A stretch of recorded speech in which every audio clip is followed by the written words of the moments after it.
भाग्य में नहीं है तो जाके भजन करो, और जब भजन करोगे तो परमात्मा तुम्हें जरूर मिल जाएंगे। आत्मदेव लेकिन माना नहीं महाराज, कहा नहीं मुझे तो संतान ही चाहिए, पुत्र चाहिए प्रभु पुत्र। तब एक फल निकाले संत जी, फल निकाला और आत्मदेव के हाथ में रखा है और क्या कहा, इदं भज्या पत्न्या तवं ततः पुत्रो भविष्यति।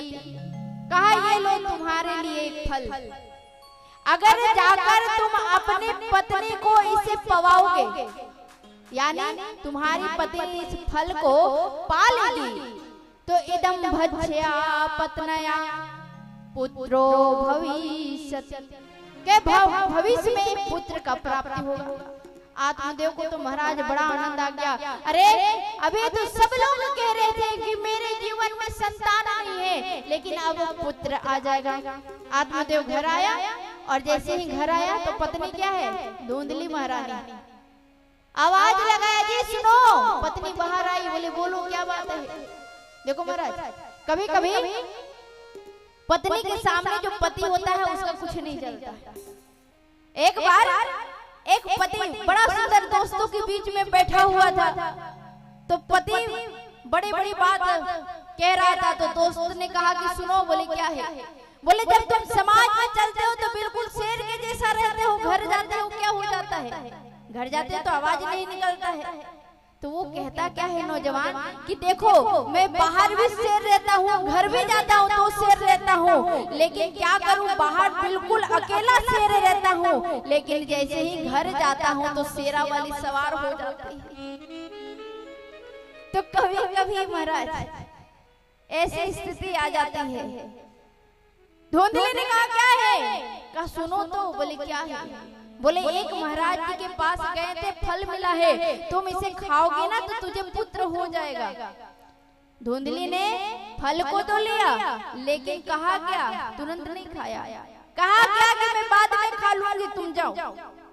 अब इधर से चला गया पति, तो महाराज बैठ गई बेचारी, बड़ा चिंता हो गया, कहने लगी क्या करूं नहीं करूं। एक पड़ोसन आई, कहा रे बहन तुम बड़ा उदास लग रही हो। धुंधली ने कहा क्या कहूँ बहन, मेरे जो पति है ना वो किसी बाबा के चक्कर में पड़ गए। देखो महाराज एक जीवन का सत्य मैं बताता हूँ, अगर किसी का पति बड़ा सीधा हो और पत्नी बहुत झगड़ा कर रही हो, तो पति अगर एक बार धमकी दे दे कि मैं चला जाऊंगा, बाबा जी बन जाऊंगा, तो पत्नी झगड़ा ही बंद कर दे। और अगर कोई पति बाबा जी के चक्कर में पड़ जाए तो पत्नी को लगेगा कि पता नहीं कहाँ मती फेरी गई। पड़ोसन आई, बोली बहन बताओ तुम्हारी चिंता क्या है। कहा क्या बताऊं बहन, मेरा जो पति है ना एक संत के चक्कर में पड़ गए, और संत जी एक फल दिए हैं और कहा है कि इसे अगर मैं खा लूंगी तो बड़ा सुंदर पुत्र होगा। पड़ोसन ने कहा अरे भाई इससे अच्छा बात क्या हो सकता है, तुम इस फल को खा लो। देखो महाराज जीवन में 5 चीज अगर अच्छा मिल जाए तो समझ लेना जीवन तुम्हारा बिल्कुल सफल है। पहला पृथ्वी, अपना जमीन अच्छा हो। कैसा जमीन हो महाराज, नहीं तो आप शहर में जाइए तो बड़े बड़े लोग रहते हैं, लेकिन पता चलता है भाड़े वाले किराए वाले घर में जन्मे और किराया वाला में ही मर गए। पृथ्वी कभी नसीब नहीं हुआ। लेकिन धन्य है गांव जहां लोगों को पृथ्वी नसीब हो जाता है। पहला पृथ्वी, दूसरा बोले दूसरा पानी। अगर पृथ्वी बहुत अच्छा हो और पानी ना हो तो कोई काम का पृथ्वी है क्या, बोले नहीं। लेकिन अगर पृथ्वी बहुत अच्छा मिला और पानी भी अच्छा मिल जाए तो समझ लीजिए आप बड़ा सौभाग्यशाली। तीसरा पुत्र, अगर आप बहुत अच्छे व्यक्ति हैं तो आपके जीवन में उससे भी अच्छा कोई पुत्र आ जाए तो समझ लीजिए कि आप बड़े सौभाग्यशाली हैं कि आप अच्छे पुत्र को प्राप्त कर लिए हैं। चौथा परिवार, चौथा परिवार। पता चलता है महाराज हम तो बहुत अच्छे हैं, लेकिन परिवार वाले पता नहीं कब खटर पटर पटर खटर होता रहा। और पांचवा पड़ोसी, अगर पड़ोसी अच्छा मिल जाए महाराज महाराज, तो समझ लीजिए आप बहुत सौभाग्यशाली हैं। नहीं तो व्यक्ति अभी के समय में जितना अपने दुख से दुखी नहीं है, उतना दूसरों के सुख को देखकर दुखी होते जा रहा है। जब घर में लाइट चला जाता है ना, तो बिजली ऑफिस फोन नहीं करते हैं, पड़ोसी में झांक कर देखते हैं उसका बल्ब जल रहा है कि नहीं। और जब बल्ब जल रहा होता है ना, तो लगता है अरे प्रभु मेरे ही घर का लाइट जला था। इसका मतलब है पड़ोसी अगर अच्छा मिल जाए तो समझ लीजिए कि आप बहुत सौभाग्यशाली व्यक्ति हैं।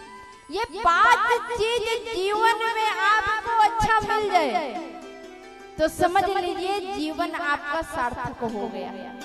आप कोई भी काम करेंगे तो आपको अनुकूल वातावरण मिलेगा। नहीं तो पता चला कहीं परिवार लड़ने वाले हो और इधर भजन करने बैठो तो परिवार क्या बोलेगा, अरे इसको काम ही नहीं है, दिन भर भगवान का नाम लेता रहता है, कमाता तो है। यानी भजन में भी बाधा। और कहीं बेटा जिसको बहुत अच्छा आप मानो, अभी यही होगा महाराज, आत्मदेव बेटा बेटा बेटा पुत्र के लिए रटा है। धुंधली को भी चिंता हुआ है, पड़ोसन से कहा कि अरे ये फल मिला है, खाने से बेटा हो जाएगा। पड़ोसन अच्छी थी, कहा अरे बहन बड़ा सौभाग्यशाली हो तुझे किसी संत से प्रसाद मिला है, खा लो, तुम्हारे जीवन में पुत्र हो जाएगा। धुंधली ने क्या कहा अरे बहन मैंने सुना है कि जो स्त्रियां गर्भवती हो जाती हैं वो स्त्रियां दौड़ नहीं पाती हैं। पड़ोसन ने कहा भाई तुझे दौड़ने के लिए क्या पड़ गया? कहा अगर मैं गर्भवती हो जाऊंगी और कहीं गांव में भूकंप आ गया तो सारे गांव वाले भाग जाएंगे, हम यहीं अटक जाएंगे।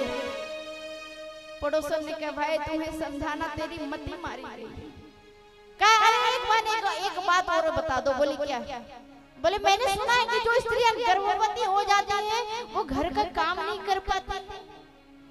पड़ोसन ने कहा अरे भाई अगर तुम गर्भवती हो गई और घर का काम नहीं कर पाओगी तो अपने नंद को बुला लेना। अरे तुम्हारी नंद आ जाएगी, घर का काम करेगी। धुंधली ने कहा ना रे भाई ना, अगर नंद कहीं आ गई तो घर का सारा सामान ले जाएगी, मैं देख भी नहीं पाऊंगी। पड़ोसन ने कहा भाई प्रणाम है तुझे, मैं तुझे तो नहीं समझा सकती। अरे बहन तू खा ले, मेरी मान खा ले, लेकिन मानी नहीं और बैठी रही। तभी उसकी धुंधली की एक और बहन आई और जब बहन आई तो उसने कहा अरे बहन तुझे क्या हुआ, आज बड़ा चिंता युक्त लग रही हो। धुंधली ने कहा क्या कहूँ, तुम्हारी जो बहनोई है ना वो किसी संत के पास गए थे, फल मिल गया, उसको खाने के बाद पुत्र होगा और मुझे लग रहा है कि मैं कैसे खाऊं क्योंकि मुझसे ये सब हो नहीं सकता है। तो धुंधली की बहन गर्भवती थी। उसने कहा कि देखो ये जो फल है ना तुम्हारे आंगन में गाय बंधी पड़ी है, वो भी बच्चा नहीं दे रही है, तो ऐसा करो ये फल को गौ माता को खिला दो। परीक्षा भी हो जाएगा कि संत का आशीर्वाद लगता है या नहीं लगता है। और मैं गर्भवती हूँ तो मुझे कुछ बदले में दे देना और मेरा जो पुत्र होगा वो मैं तुझे दे दूंगी। धुंधली मान गई। महाराज 9 महीना तक पति से पर्दा करते रही, पति के सामने नहीं आती।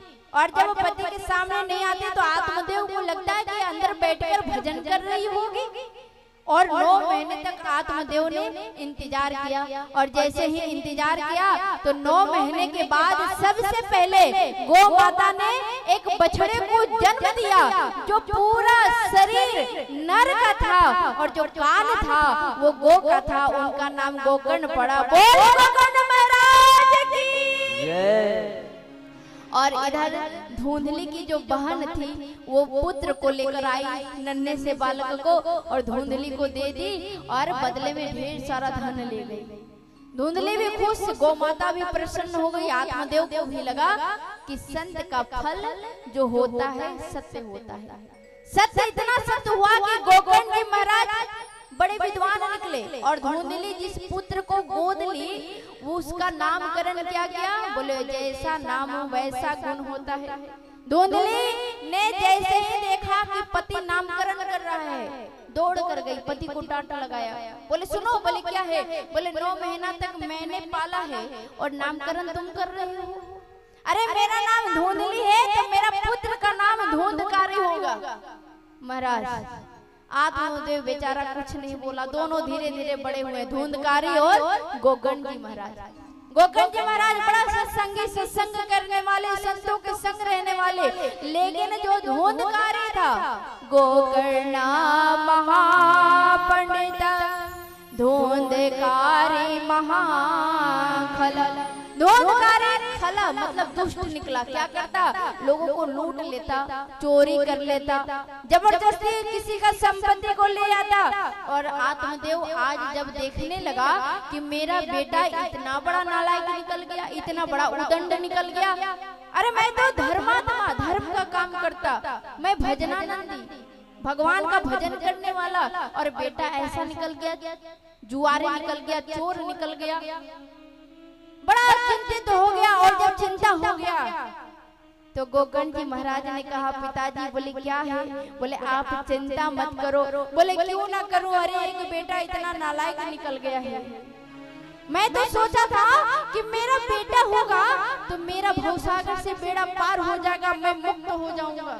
आजकल भी लोग अपने बेटे को खूब पढ़ाते हैं, इतना पढ़ाते हैं, इतना शिक्षा देते हैं कि लगता है कि आज मेरा बेटा लायक बन जाए। लेकिन महाराज आज बेटा इतना पढ़ लिख लेता है, इतना लायक बन जाता है कि अपने ही बूढ़े माँ बाप को नालायक समझने लगता है।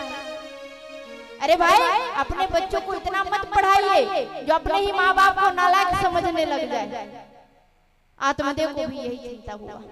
एक बार जरा थोड़ा थोड़ा के प्रेम से बोलेंगे राधे राधे राधे राधे। और जब चिंता हुआ तो गोकर्ण जी महाराज ने बड़ा सुंदर उपदेश दिया। कहा, पिताजी ये जो शरीर है ना पंचभूतों से बना हुआ है, क्षितिज पावक गगन समीरा, क्षितिज पावक गगन समीरा,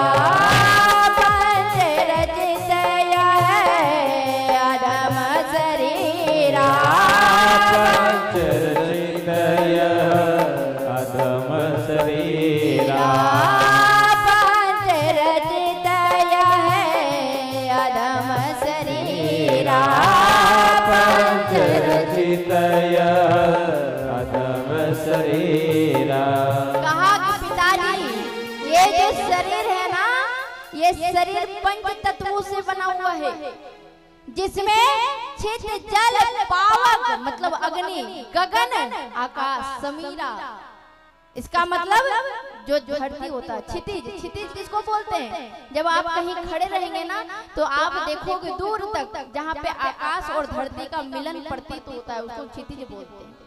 का ये शरीर पंच तत्वों से बना हुआ है, और ये जो शरीर पंच तत्वों से मिला है वो पंच तत्वों में ही मिल जाएगा। क्यों महाराज? क्योंकि ये जीवन यात्रा है, ये जीवन यात्रा है।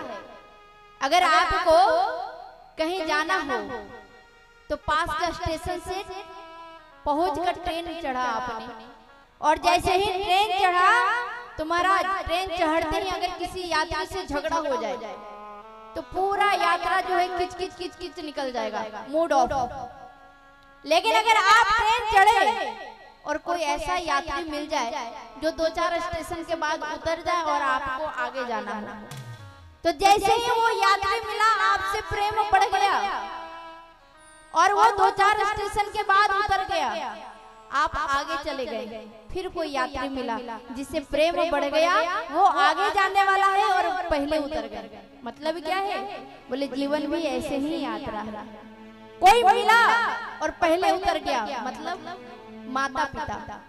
हम जब जन्म लेते हैं तो माँ बाप से पहला प्रेम होता है, लेकिन जब हम धीरे धीरे बड़े हो जाते हैं तो उनके पिता, उनके माता, दादा दादी को देखते हैं, फिर उनसे प्रेम होता है। और जब दादा दादी से प्रेम होता है तो पता चलता है कुछ सालों के बाद दादाजी गुजर गए तो बड़ा मन में कष्ट हुआ, अरे बड़ा प्रेम करते थे दादाजी, लेकिन वो चल बसे। फिर दूसरा यात्री आया, कौन? विवाह हो गया अपना, और जब विवाह हुआ तो नया यात्री जुड़ गई, बच्चे आ गए उसके साथ, और एक नया यात्री, और तब पता चला कि धीरे धीरे धीरे उम्र की अवस्था खत्म होती गई और पता ही नहीं चला ये उम्र कब गुजर गया और अपनी भी समय आ गई। और जब हम जाने लगे तो बड़ा दुख हुआ कि अरे हम इतने सारे यात्रियों को छोड़कर खुद जा रहे हैं। पिताजी यही तो यात्रा है, यही जीवन का यात्रा है कि जिससे प्रेम करते जाओ कहीं ना कहीं वो छूटता जाएगा। और ये पंच तत्वों का जो शरीर है ना, ये पंचायती धर्मशाला है। अगर आप कहीं तीर्थ यात्रा में गए हो और धर्मशाला बुक आपने किया, 2-3 दिन रहने के लिए धर्मशाला बुक किया, लेकिन पता चला महाराज 2-3 दिन के लिए जब किया कमरे को खोला तो देखा रे वाह बड़ा सुंदर एसी लगा हुआ है, सोफा सेट लगा हुआ है, बिल्कुल एकदम गद्दा वाला बेड लगा हुआ है। 3 दिन कैसे गुजर गया पता ही नहीं चला।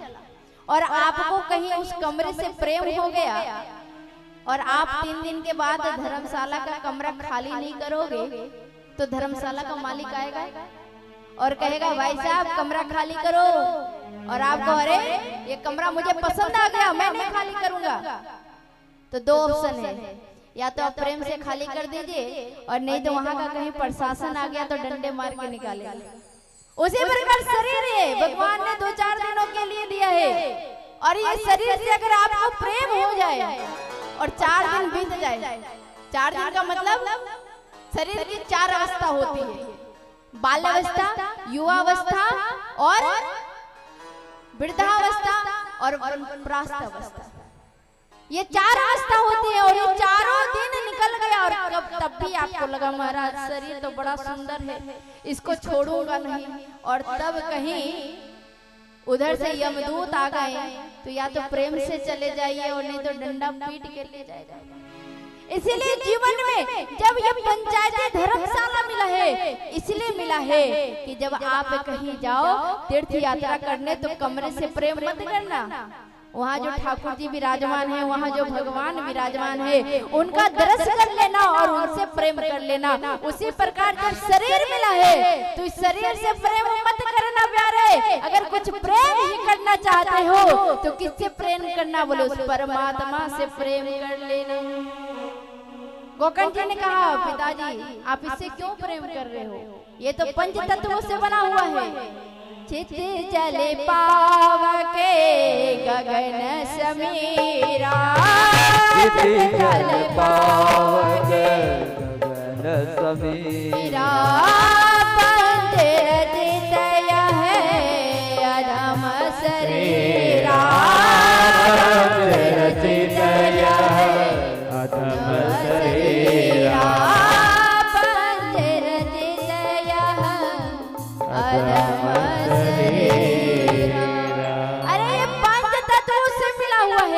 गोकर्ण जी ने जैसे ही समझाया महाराज आत्मदेव को समझ में आ गया। आत्मदेव को लगा ये जरूर कोई संत है, कोई महाराज है, कोई महात्मा है। आत्मदेव ने कहा पुत्र बताओ मैं क्या करूं। कहा पिताजी आप भजन करने चले जाइए। आत्मदेव भजन करने चला गया और गोकर्ण जी महाराज तीर्थ यात्रा में निकल गए। अब रहा कौन घर में महाराज? एक बार जरा दोनों हाथ उठा के जोर से बोलेंगे राधे राधे राधे राधे, और जोर से बोलना पड़ेगा राधे राधे राधे राधे। अब घर में कौन बचा? धुंधली और धुंधकार। महाराज दोनों का स्वभाव एक लड़ने वाले दूसरा लूटने वाला। धुंधली लड़ती, धुंधकारी लूटता। और एक दिन माता से कहा कि मुझे कुछ पैसा चाहिए। क्यों चाहिए? बोले जुआ खेलूंगा। धुंधली देते गई और जब खत्म हो गया तो महाराज धुंधकारी फिर मांगने लगा। धुंधली ने कहा पुत्र पैसा तो समाप्त हो गया। अरे माँ तू झूठ बोलती है। और इतना कहकर अपनी माँ धुंधली के ऊपर 1 लात का प्रहार किया। और जैसे ही 1 लात मारा धुंधली को लगने लगा कि जिस बेटा को मैंने इतना दिन पाला वो बेटा मुझे लाठी से मारा। मन में विक्षोभ उत्पन्न हुआ। निकली है 3 बजे की रात्रि में और जब निकली तो जाते जाते एक कुआं मिला, उसी में डूब के मर गई। अब धुंधकारी का रामराज प्रारंभ। कोई बोलने वाला नहीं, सुनने वाला नहीं, पड़ोस डर के मारे कुछ बोलता नहीं। तब धूंधकारी ने क्या किया, 5 वेश्याओं को लेकर घर में आ गया। किसी को कुछ बोलने का हिम्मत नहीं, तो धूंधकारी अपने घर को वेश्यालय बना दिया। 5 वेश्या रहते महाराज। धूंधकारी कौन? हम आप ही धूंधकारी हैं। और ये 5 वेश्या कौन महाराज? ये गति क्या की धूंधकारी का? धूंधकारी ने जैसे 5 वेश्याओं को लेकर आया, तो एक दिन राजमहल से धन लूट कर लाया। 5 वेश्याओं ने देखा इतना सारा खजाना, पूछा, अरे धूंधकारी तू ये खजाना कहाँ से लेकर आई हो? तो बोला कि मैं राजमहल से लेकर आया हूँ। वेश्या को समझ में आ गया कहीं कोई राजा का दूत आ जाएगा तो भाई इसके साथ हम भी पकड़े जाएंगे। तो वेश्याओं ने आपस में प्लानिंग बनाया, और रात जब हुआ तो धूंधकारी को खाट में पकड़कर बांध दी और जलते हुए कोयला को धूंधकारी के मुंह में डाल दिया। अब जैसे ही मुंह में डाले धूंधकारी तड़पने लगा, जिंदा था, मरा नहीं। और जब तड़पने लगा तो वेश्याओं ने क्या किया, घर के आंगन को खोदा और खोदने के बाद वहीं धूंधकारी को दफन कर दिया। जिंदा धूंधकारी अंदर चला गया महाराज। सारी वेश्या धन दौलत ली और वहां से 9 2 11 हो गई। ये 5 वेश्या कोई और नहीं, काम, क्रोध, मद, लोभ और मोह, यही 5 वेश्या है जो हमारे अंदर भी रहता है। करता क्या है, बार बार हमें भगवान के नाम लेने से रोकता है। आप भगवान का भजन करने लगो, कोई कुछ बोल दिया तुरंत गुस्सा आ गया। भगवान का भजन के लिए निकलो, आपको काम सताने लगेगा। कंचन, कीर्ति, कामनी, ये जो 3 चीज है ना, जब आप भक्त बन जाएंगे तो भगवान आपकी परीक्षा लेने के लिए तीनों चीजों को आपके पीछे लगा देंगे। कंचन मतलब संपत्ति, धन, दौलत, कीर्ति, आपका नाम